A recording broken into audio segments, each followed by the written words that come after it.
और वहां की जेल में बंद 8 भारतीय आजाद हैं और उनमें से 7 वतन वापस लौट आए हैं। बिल्कुल। और सजा के ऐलान के देखिए 3.5 महीने में भारत ने अपने 8 नागरिकों को न सिर्फ फांसी की सजा से मुक्ति दिलाई बल्कि उन्हें वापस लेकर भी आई है। और ऐसे में देखिए जो दुबई में मुलाकात हुई थी प्रधानमंत्री नरेंद्र मोदी की कतर के अमीर के साथ, वो रंग लाई है। वापस इंडिया पहुंच गए हम सेफ एंड साउंड और definitely honourable prime minister Shri Modi को धन्यवाद करना चाहेंगे कि उनके पर्सनल इंटरवेंशन से ये पॉसिबल हुआ। Without the intervention of prime minister Modi it won't be, आज हम आपके सामने खड़े नहीं हो रहे होते अगर इंटरवेंशन नहीं होता at that level, highest level. ये वाले दिन का हम बहुत दिनों से वेट कर रहे थे और प्राइम मिनिस्टर मोदी और उनका पर्सनल इंटरवेंशन, उनका इंटरेक्शन, और एक और मौका लेना चाहता हूं कि थैंक करूंगा एमीर को कतर के, जिनके उनके इंटरेक्शन के कारण आज हम यहाँ खड़े हैं, जिस दिन का हमें बहुत बेसब्री से इंतजार। We have waited almost 18 months to be back in India.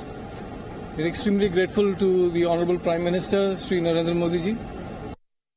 जानकारी के साथ हमारे संवाददाता प्रणय उपाध्याय हमारे साथ जुड़े हुए हैं। प्रणय, इस तरह के मामले बेहद संवेदनशील होते हैं और इस संवेदनशील मामले में प्रधानमंत्री नरेंद्र मोदी के बिना इंटरवेंशन के ये मुमकिन नहीं था। ये वो भारतीय भी मान रहे हैं जो वापस भारत लौट आए हैं। स्वाभाविक रूप से जी, अगर आप देखें प्रधानमंत्री मोदी ने जिस तरीके से इस पूरे मामले को हैंडल किया है, आप देखें कि इस मामले के अंदर विदेश मंत्रालय और प्रधानमंत्री कार्यालय लगातार पहले दिन से अगस्त 2022 में इनकी गिरफ्तारी के बाद से संपर्क में थे।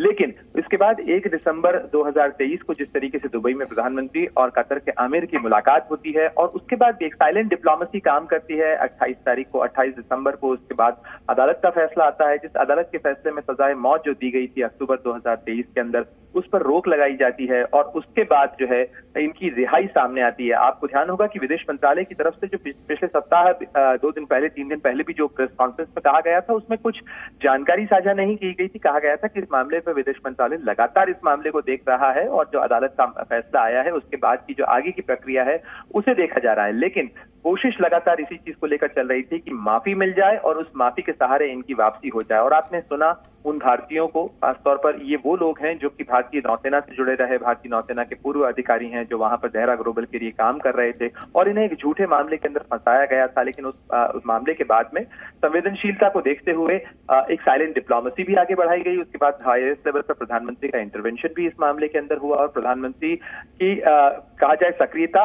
और उसके बाद इस मामले की हैंडलिंग के चलते ये लोग वापस आ सके। प्रणय, कुल मिलाकर ये कहा जा सकता है बिना प्रधानमंत्री नरेंद्र मोदी के ये संभव नहीं था और देखिए वो कर दिखाया प्रधानमंत्री नरेंद्र मोदी ने, जिसकी उम्मीद किसी को भी नहीं थी। बहुत बहुत शुक्रिया आपका हमारे साथ जुड़ने के लिए। जी न्यूज़।